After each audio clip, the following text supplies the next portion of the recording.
Mount Everest, the highest point on Earth, a symbol of human ambition, courage, and tragedy. Each year, hundreds attempt to conquer it, but not all return. What many people don't know is this: over 200 dead bodies remain on Mount Everest, and most of them will never come down. Why are they still there? Why aren't the bodies recovered? And how did they end up there in the first place?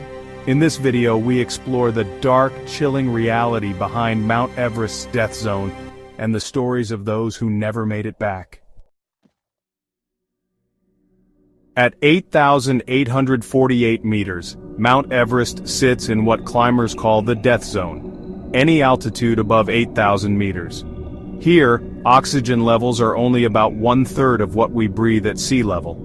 The human body simply cannot survive long in this environment. Even with bottled oxygen, the clock is ticking. The brutal weather, sub-zero temperatures, and lack of oxygen can quickly lead to hypoxia, frostbite, pulmonary edema, or even heart failure. And when climbers collapse in the death zone, help is nearly impossible. So why don't they bring the dead back? This question haunts many who hear about the tragedies on Mount Everest. The answer is simple and tragic. The harsh reality is that the conditions on Everest make it nearly impossible. Recovering a body on Mount Everest is one of the most dangerous tasks in the world. The extreme altitude and severe weather conditions create a perilous environment. At that altitude, every step is a battle. The lack of oxygen and the freezing temperatures sap the strength of even the most experienced climbers. A dead body can weigh over 150 kilograms when frozen and wrapped in gear. This immense weight makes the task of recovery even more daunting. It may require 6 to 10 Sherpas, endangering their lives for each recovery attempt. These brave individuals face the same deadly risks as the climbers they are trying to recover. Even helicopters can't operate safely at such heights due to thin air and high winds. The unpredictable weather adds another layer of danger. That's why many climbers who perish are left where they fall, turning the slopes of Everest into a grim open-air graveyard. The mountain stands as a silent witness to their final moments. Perhaps the most well-known body on Mount Everest is a man known only as Green Boots. His name comes from the neon green mountaineering boots he wore when he perished. He was an Indian climber believed to be Sawang Paljor, who died in 1996 during a storm. The storm was one of the deadliest in Everest's history, claiming the lives of 8 climbers. His body lies curled in a limestone cave on the northeast ridge. This cave has since become an eerie waypoint for those attempting the summit from the north side. For over 2 decades, Green Boots became a macabre landmark, a chilling reminder to other climbers that the mountain takes no prisoners. Climbers often stop to rest near his body, using it as a grim marker of their progress. There are others too. David Sharp, who died in 2006 as dozens of climbers passed him by. Sharp's death sparked a major controversy over the ethics of climbing Everest. Hannelore Schmatz, the first woman to die on Everest, whose body remained sitting, eyes open, for years. She died in 1979, and her body became a haunting sight for climbers until it was eventually swept away by the elements. These frozen bodies aren't just corpses. They serve as stark reminders of the perilous journey and the ultimate price of human ambition. They're markers of history, warnings etched into the icy slopes of Everest. Each one tells a story of dreams, determination, and the unforgiving nature of the world's highest peak. Every year, more than 600 people attempt to reach the summit of Everest. This iconic peak, standing at 29,032 feet, is a dream for many adventurers. However, the journey is fraught with peril. And, well, every year, some of them don't come back. The mountain claims lives, leaving behind memorials and heartbroken families. So, why do climbers continue to die? There are several reasons. First off, overcrowding.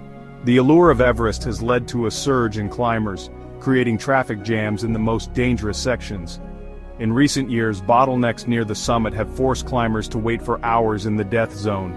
This area, above 26,000 feet, has such thin air that the body starts to deteriorate.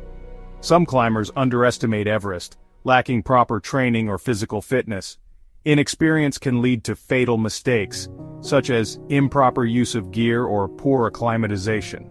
And let's not forget the weather. The mountain's weather is notoriously unpredictable. Sudden storms, whiteouts, and high winds can turn deadly in just minutes. Climbers can be caught off guard, leading to disorientation and frostbite. Exhaustion is another factor. After days of climbing, the body simply gives out. The physical and mental toll can be overwhelming, causing climbers to collapse.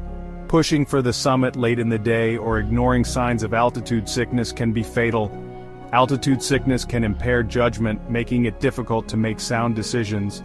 Even experienced climbers fall victim to Everest's unforgiving conditions. The mountain does not discriminate, and every ascent is a gamble with nature's most extreme elements. Yes, some bodies have been removed, but only under specific conditions. In 2017, the body of Indian climber Gautam Ghosh was successfully brought down by a specialized team. But these operations are extremely costly, often exceeding $70,000, and dangerous.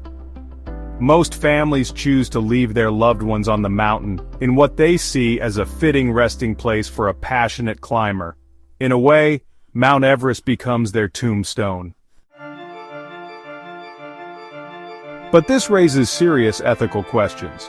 Should climbers continue to ascend Everest knowing they may have to step over dead bodies? Is the thrill of reaching the summit worth the risk to life or the disregard for the dead? Some argue that Everest has become commercialized, a tourist trail rather than a sacred challenge. Others believe the mountain still deserves respect and reverence. Sherpas, the unsung heroes of Everest, face the greatest risks. Many have lost their lives helping foreign climbers achieve their dreams. The over 200 dead bodies on Everest are more than just statistics. They are warnings, stories, and silent guardians of the highest place on Earth.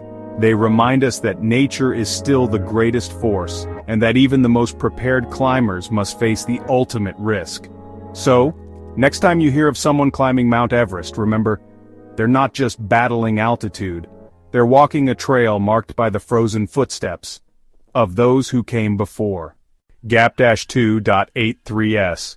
As we delve deeper into the tragic reality of Everest, it's crucial to remember the individuals behind the statistics. Each body is a person who had dreams, aspirations, and loved ones. Among the most famous is Green Boots, an Indian climber who perished in 1996. His brightly colored footwear has become a haunting landmark for those who pass by.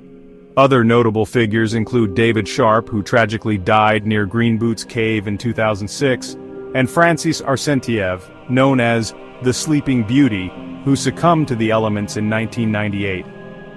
These climbers and many others now rest eternally on the slopes of Everest, their stories woven into the mountain's icy tapestry. As you see these images, let them serve as a solemn reminder of the mountain's unforgiving nature. Each face, each name, is a testament to the perilous journey that Mount Everest represents. It's a journey that demands respect, preparation, and a deep understanding of the risks involved. Gap-2.83s. Their legacy, frozen in time, continues to echo through the ages, urging future climbers to remember the human cost of conquering the world's highest peak. To those who rest on Everest, may you never be forgotten. If you found this video informative, don't forget to like, share, and subscribe for more deep dive documentaries and mysterious stories from around the world. Let us know in the comments. Would you ever climb Mount Everest?